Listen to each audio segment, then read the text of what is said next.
My sister slept with my fiancé at his bachelorette party. I discovered the video evidence and vanished silently. What unfolded next shattered their perfect lives beyond repair. I'm Rachel. I'm 30 years old, and I discovered my sister slept with my fiancé at his bachelor party.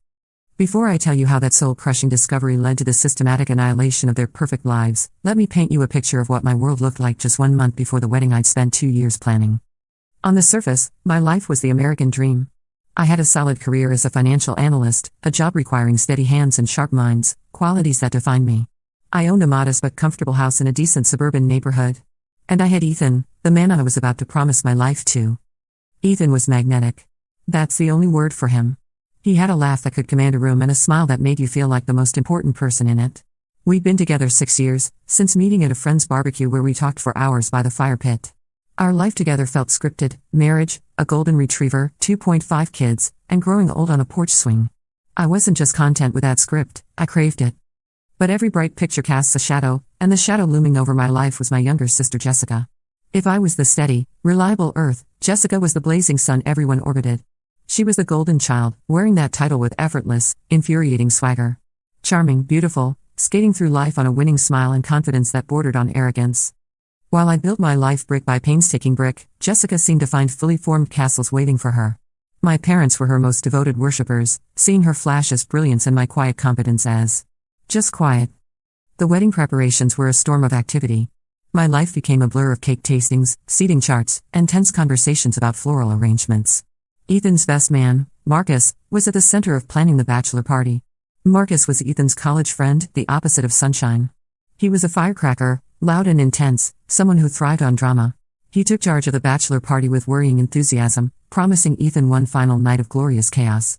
I remember him smirking at Jessica during a family dinner. "Don't worry, Jess," he'd said, winking.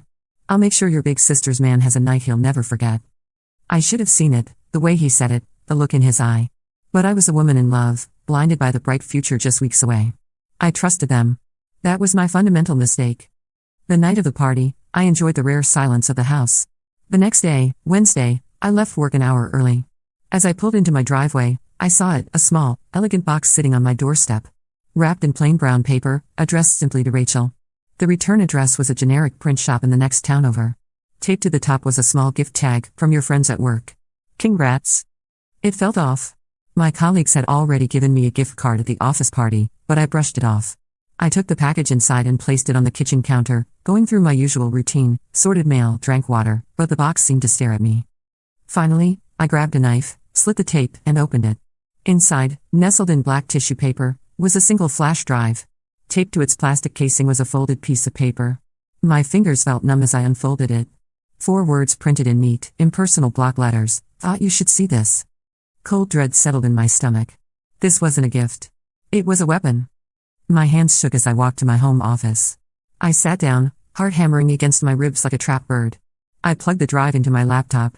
A single video file appeared on screen, a random jumble of letters and numbers for a file name.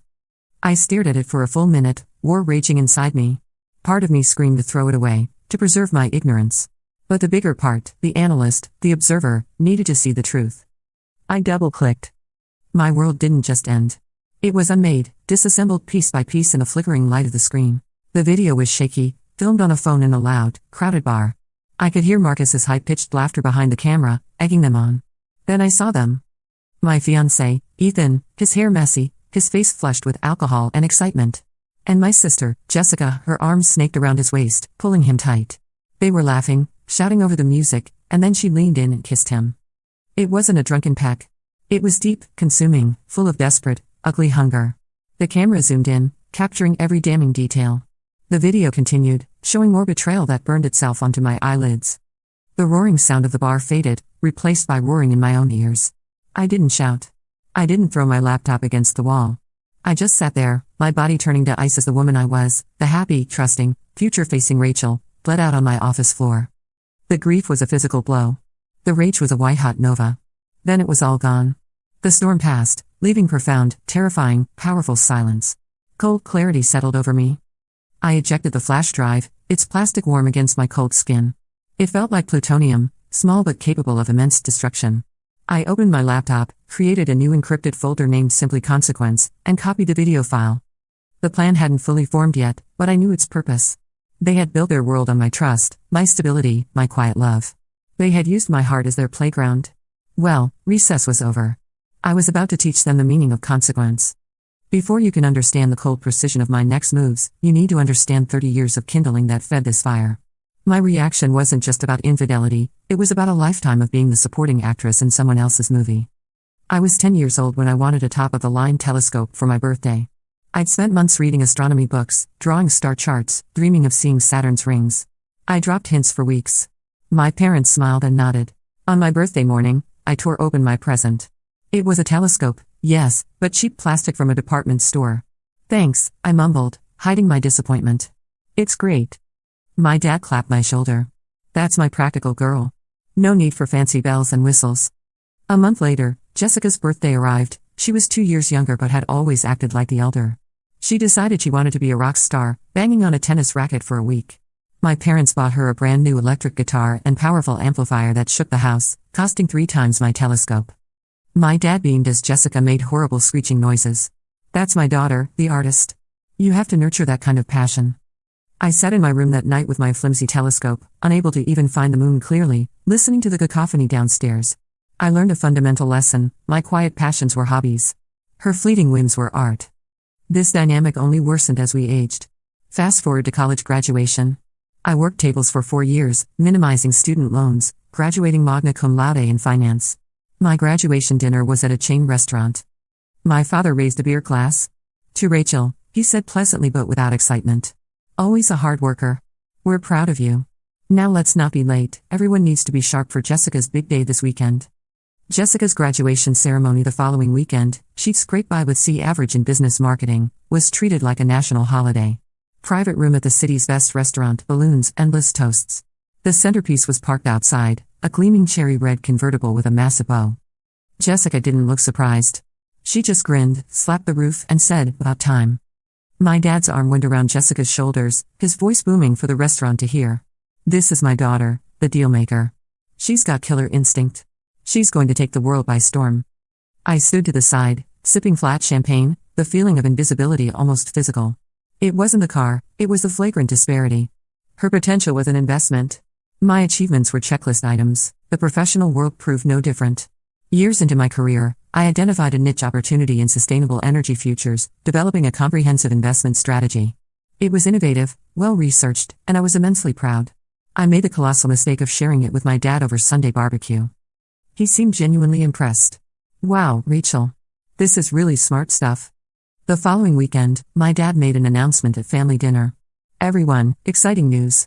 Jessica has decided to branch out, starting a new investment project. My blood ran cold. Jessica stood up, presenting a butchered, dumbed-down version of my plan as her own. She got terminology wrong, couldn't answer basic questions, but the core idea was unmistakably mine. My parents and Ethan looked at her with stars in their eyes. "Oh, Jessica, that's brilliant," my mother gushed. "You always had such a wonderful head for business." I looked at Ethan pleadingly, but he just smiled, squeezed my hand, and whispered, "It's amazing how ambitious your family is. You're both so talented." It was a knife twist. He wasn't just ignoring the theft, he was normalizing it, absorbing my achievement into the collective mythology of the amazing Patterson girls, where Jessica was president, and I was apparently the silent research department. Only my best friend Sarah saw the truth clearly. After that dinner, I drove to her apartment, anger and humiliation making me physically sick.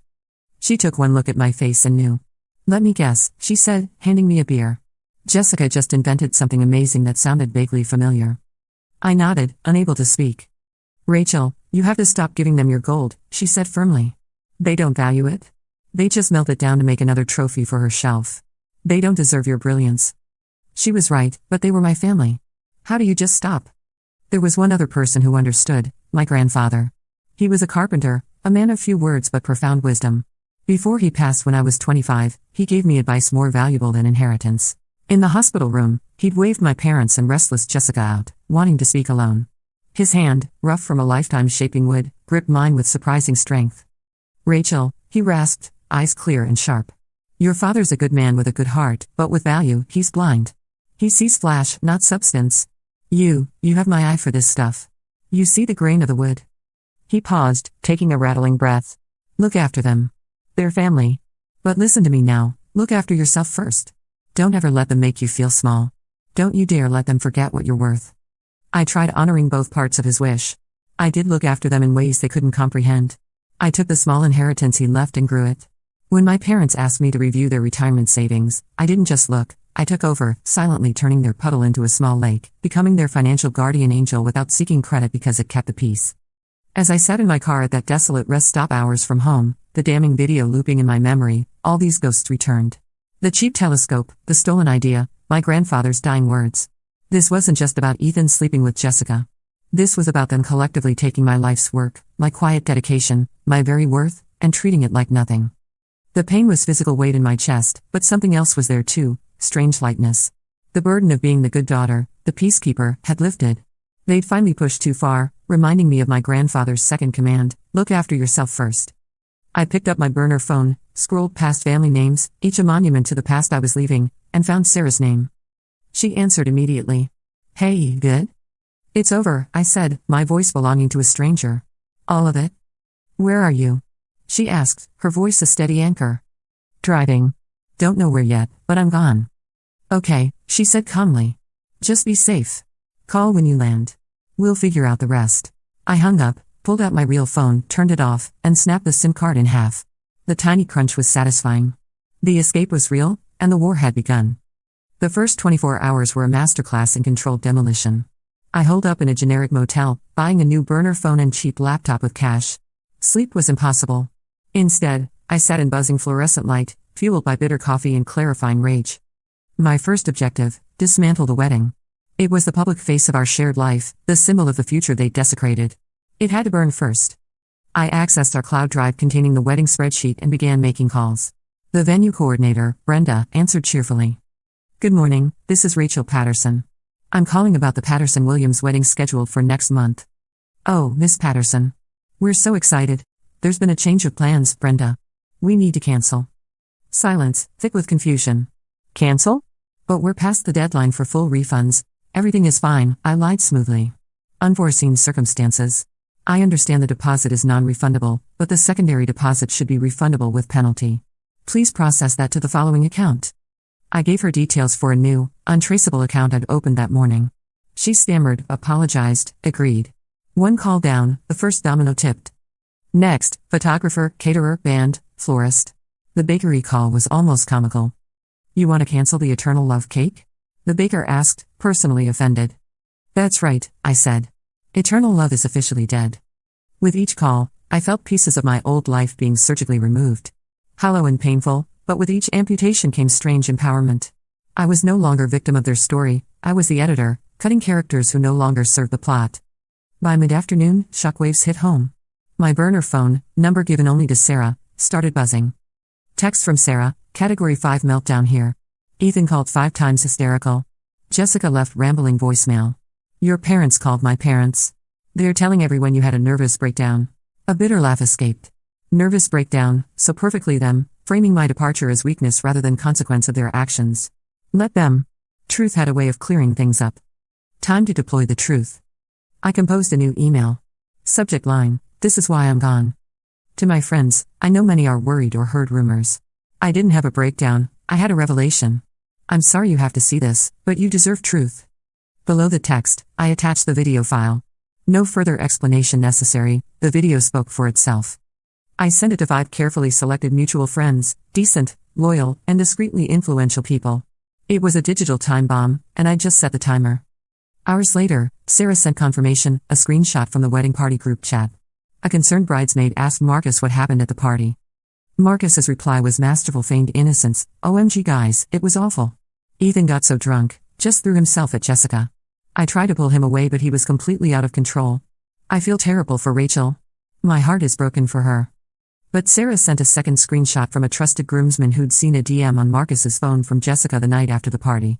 He'd been so disgusted he'd photographed it, hope you had as much fun as I did watching, winking face emoji, he doesn't deserve a great girl like her. You know who does? The pieces clicked. Marcus hadn't just filmed the event, he produced it. He'd gotten Ethan drunk, pushed him toward Jessica, created the scandal he was now pretending to be horrified by. That flash drive wasn't accidental, it was a weapon, deliberately placed for me to find. He wanted to burn Ethan's life down, not for me, but for his own chance to claim Jessica. With social groundwork laid, time for the final, most devastating strike. Ethan's parents, the Williamses. They were good, decent people, but their values were carved from old-world stone. Deeply religious, intensely private, prizing honor and family integrity above all. They loved me, seeing me as the steady, reliable woman who'd provide their only son with safe, respectable life. They were about to learn that vision was a lie. This was the point of no return, the move that wouldn't just end a wedding but detonate the core of Ethan's world. I hesitated, finger hovering over son for what felt like hours. The old Rachel screamed to stop. This was too much, too cruel, would break their hearts and annihilate him. Then I closed my eyes and the video played. I saw Jessica's laughing face as she betrayed me, saw my fiancé's entitled betrayal, heard my grandfather's voice, "Don't you dare let them forget what you're worth." I remembered the photo on my nightstand from our anniversary lake trip, both smiling, picture of happiness. That woman in the photo was a fool, trusting, loving, naive. She was dead. I had to honor her death by living truthfully. A single tear traced down my cheek, the last I'd ever shed for Ethan or our supposed life. I wiped it away, jaw set like concrete. Subject: the truth about the wedding. Mr. and Mrs. Williams, I write with deepest regret. I'm canceling our wedding. The reason is in the video below. I'm sorry you must see this, but you deserve to know the real character of the woman your son was with and his real character.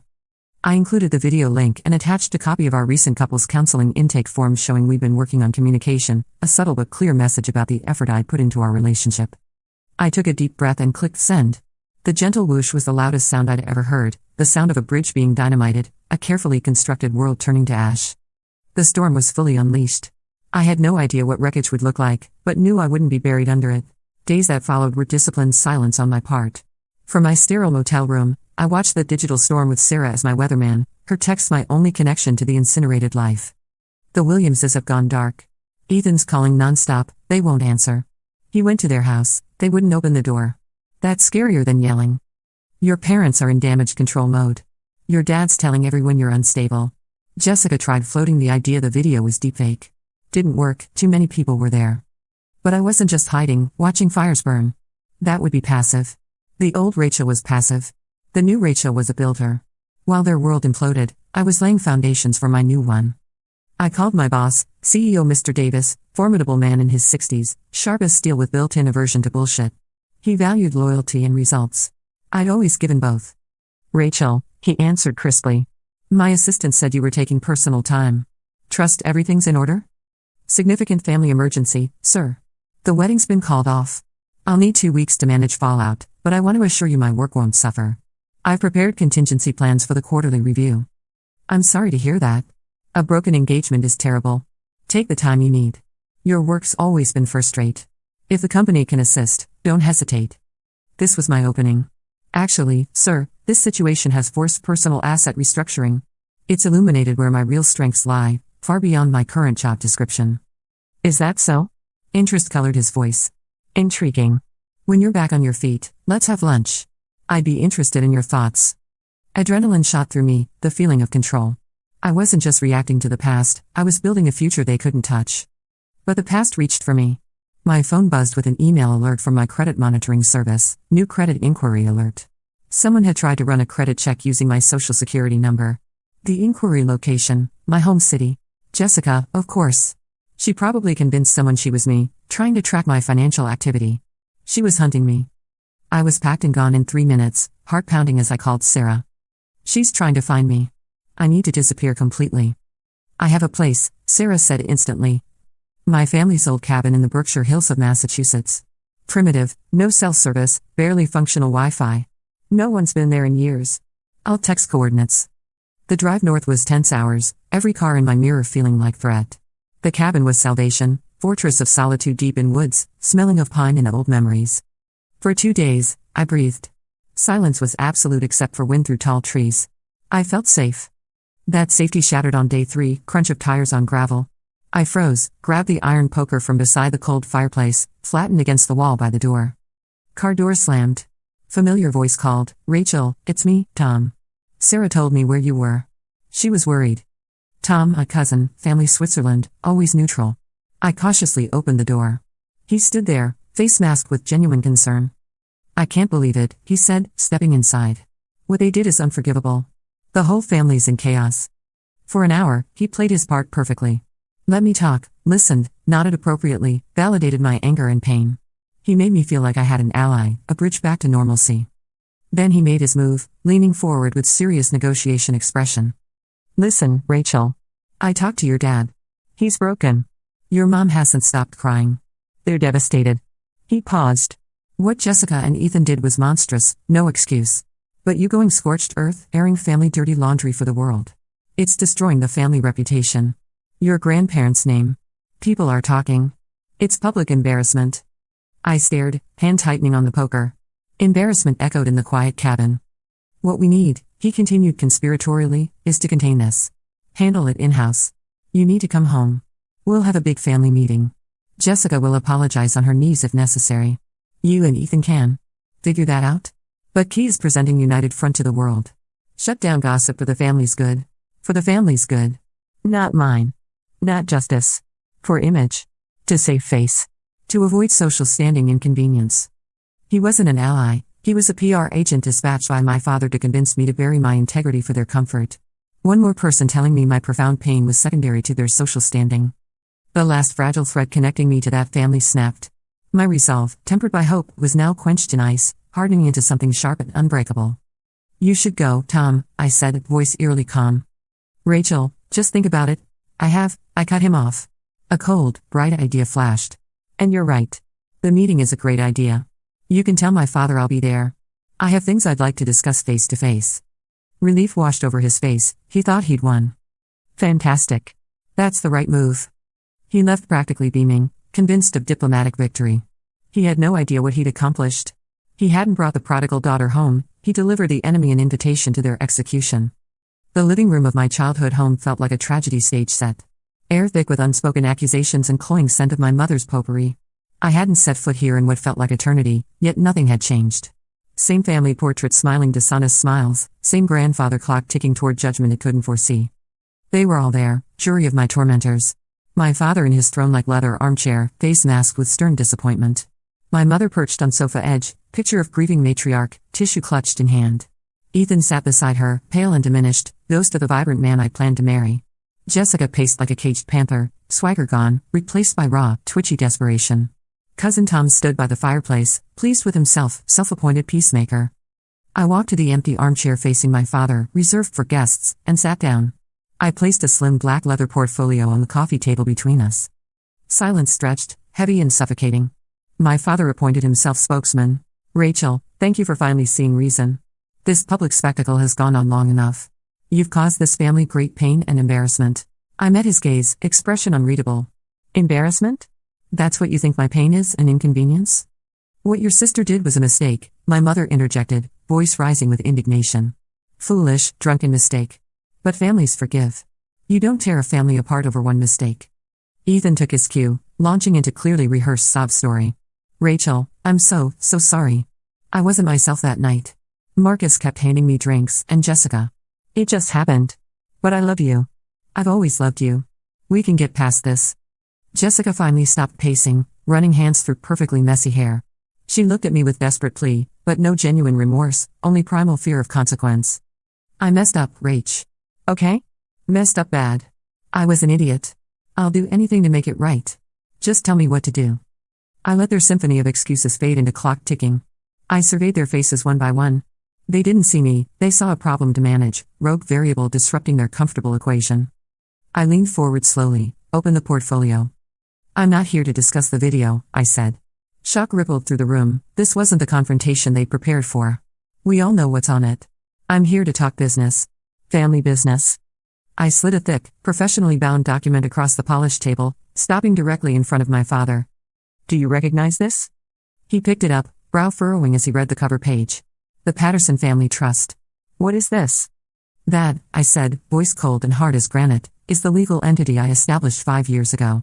Designed to manage your retirement savings that were languishing in a savings account earning pathetic 0.5% yearly. I designed it to grow that money, build a fortress protecting you both in old age. I shifted my gaze to Jessica, now staring at the document like a venomous snake. It's the fund you've been freely dipping into for your investment ventures. The fund that paid for that car lease you're so proud of. Jessica's jaw went slack. My father looked from document to me, confusion warring with disbelief. What are you talking about? Jessica handles our investments. She's got natural talent, done a fantastic job. A small, bitter smile touched my lips. No. Jessica was listed as beneficiary with limited withdrawal privileges requiring my sign-off I foolishly gave every time she asked. I was founder, trustee, and sole manager. I spent countless nights and weekends of my unpaid time making trades, analyzing markets, turning your initial $60,000 investment into the $750,000 it's worth today. The number dropped into silent room like a boulder into still pond. My mother let out a strangled gasp. Ethan's eyes widened with new, terrifying calculation. My father defaulted to lifelong programming, denial and scorn. He laughed, short, barking sound. You? Don't be absurd, Rachel. You're a junior analyst at a downtown firm. What would you know about managing that kind of portfolio? This was it, the moment I'd replayed 1,000 times, the precipice. You're absolutely right, Dad. I'm just a junior analyst. Perhaps you should get a second opinion from my mentor. I pulled out my phone, tapped the screen. The huge flat screen above the fireplace flickered to life. I connected via hotspot the moment I walked in. The stern, professional face of Mr. Davis filled the screen, seated behind his large mahogany desk. Mr. Davis, thank you for taking time to join us. Could you clarify for my family the nature of our working relationship and my role at the firm? Mr. Davis looked directly into camera, gaze piercing. Good afternoon. Rachel, it's my pleasure. To the Patterson family, let me be clear, Rachel hasn't been a junior analyst in spirit for 3 years. She's been my personal protege, one of the sharpest financial minds I've encountered in my 40-year career. She's been managing a high-yield, high-risk fund for select top executives. Her returns have been extraordinary. When she mentioned managing a small family trust pro bono, I wasn't surprised. It's in her DNA. Color drained from my father's face like a pulled plug. My mother stared at the screen, hand covering mouth. I reached into the portfolio, pulled out a single sheet, sliding it across the table. This is a copy of the trust's bylaws, Dad. Article 4, Section 2, I've highlighted it. The morality clause. My father's hand trembled reaching for the paper.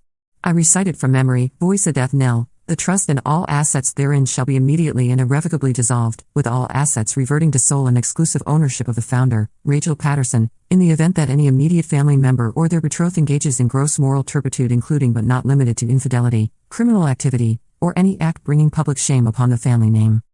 I leaned back, letting words sink in. The video was proof of moral turpitude. Sending it to our friends and the Williamses made that shame public. The contract is broken. You broke it. I turned to the screen.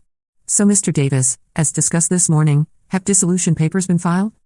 They have, Rachel. As of 9:05 a.m. today, the Patterson Family Trust officially ceased to exist. All assets totaling $423,847.21 have been transferred to a new private wealth account under your sole control. The wrecking ball hadn't just hit the house, it pulverized the foundations. My father looked at me, mouth opening and closing like a fish, but no sound emerged. All bluster, all patriarchal authority had vanished, leaving a terrified, bewildered old man. My mother wept openly, not for her daughter's pain, but for lost security. Ethan stared with pure horror, realizing he hadn't just cheated on his fiancé, he'd thrown away a winning lottery ticket worth millions in future earnings. Jessica finally collapsed onto the sofa, burying her head in hands, body shaking. The sun they'd all orbited had been extinguished, revealed as nothing but hollow, gilded prop paid for by the sister she'd spent a lifetime trying to eclipse. Power in that room hadn't just been rearranged, it had been conquered, and I was its new queen. Mr. Davis spoke with final, curt nod. Rachel, I'll leave you to family business. My office will be in touch tomorrow about the new fund. Well done. The screen went black. Sudden absence of his authoritative presence made silence feel heavier, like physical weight. Only sounds were frantic clock ticking and my mother's thin, ragged weeping. For a full minute, no one moved or spoke. Reality of their new, impoverished future was a chasm opened at their feet, and they stared into it, paralyzed. My father, never at a loss for words, looked shrunken in his big leather chair. He stared at the blank TV, then at the useless trust document, finally at me. His eyes were wide with desperate confusion. He wasn't just looking at his daughter, he was looking at the architect of his ruin. You can't. That's our money, Rachel. Our retirement. Our future. No, I said, voice cutting through silence sharp and final. It was your money. More accurately, your seed money. I was the farmer who tilled soil, planted seed, tended crop. You were to be beneficiaries of harvest. But you let wolves into the field. You broke the contract. The deal is off. I stood, the motion slow, deliberate, final. In a flash, Ethan was off the couch, face a desperate, tear-streaked mask. He lunged forward, grabbed my arm, manicured nails digging into my sleeve. His touch was repellent, ice and fire at once. Rachel, please. Please don't do this. We can fix this. I swear I'll never speak to her again. We can still get married. We can have that money, that life, our life. I looked down at his hand, this hand I'd once dreamed of holding forever. Then I looked into his eyes. There was no love there, no remorse for the pain he'd caused me. There was only raw animal panic of a gambler who'd just lost everything on a stupid, reckless bet. He wasn't mourning me, he was mourning the lifestyle I represented. I unclasped his fingers from my arm one by one, as if removing a parasite. There is no we, Ethan, I said, voice soft but devoid of warmth. There is no our life. You made your choice in that bar with my sister. This is just the consequence. I sincerely wish you the life you've earned for yourself. I turned my back on him and faced Jessica. She wouldn't meet my eyes, still huddled on the couch, head in hands, picture of self-pity. You had the world, Jessica, I said, voice flat. The world handed to you on a silver platter, a platter I paid for. And you traded it all for a 5-minute thrill. I hope it was worth it. Finally, I looked at my parents. My mother looked up, her face a roadmap of confusion and betrayal. Why? She whispered, the question a summary of her life's willful blindness. Why would you do this? Why would you destroy your own family? I looked at this woman, my mother, and felt sudden profound pity, not for her, but for the daughter she never bothered to know. I didn't destroy this family, I said, voice softening almost imperceptibly. I just balanced the books. For 30 years, my account with his family has been overdrawn. I made endless deposits of love, respect, my ideas, my time, my talent. And in return, I received withdrawals of neglect, dismissal, and disrespect. Today, the account is closed. The debt is settled. The financial metaphor was deliberate, the only language of value they truly understood. This wasn't about emotion anymore. It was a final, clean transaction. I turned and walked toward the front door, polished wood floorboards creaking under my feet. Where are you going?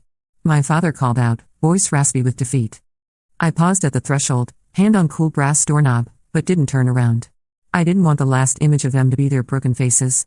I wanted it to be the back of my head as I walked away. I'm going to my life, I said to the door. The one I built. The one I've earned. I stepped over the threshold into cool afternoon air and pulled the heavy oak door shut behind me. The solid, final click of the latch was the sweetest, most liberating sound I'd ever heard, the sound of a prison door locking with all my jailers trapped inside. As I walked down the familiar driveway, I didn't rush. I took my time. I passed the basketball hoop where Jessica had always beaten me because she was more aggressive and naturally gifted. I passed the flower beds my mother tended with more care than she'd ever tended my feelings. I passed the garage housing my sensible sedan, parked next to the empty space where Jessica's convertible used to be. I got in my car, started the engine, and pulled away from the curb without a single glance in the rearview mirror. I was driving away from the rubble of a dynasty built on lies. I had been the silent architect of its prosperity. It was only fitting that I was the public agent of its demolition. The air through the open window felt cleaner. The sun felt warmer. And the road ahead was, for the first time in my entire life, completely and totally my own.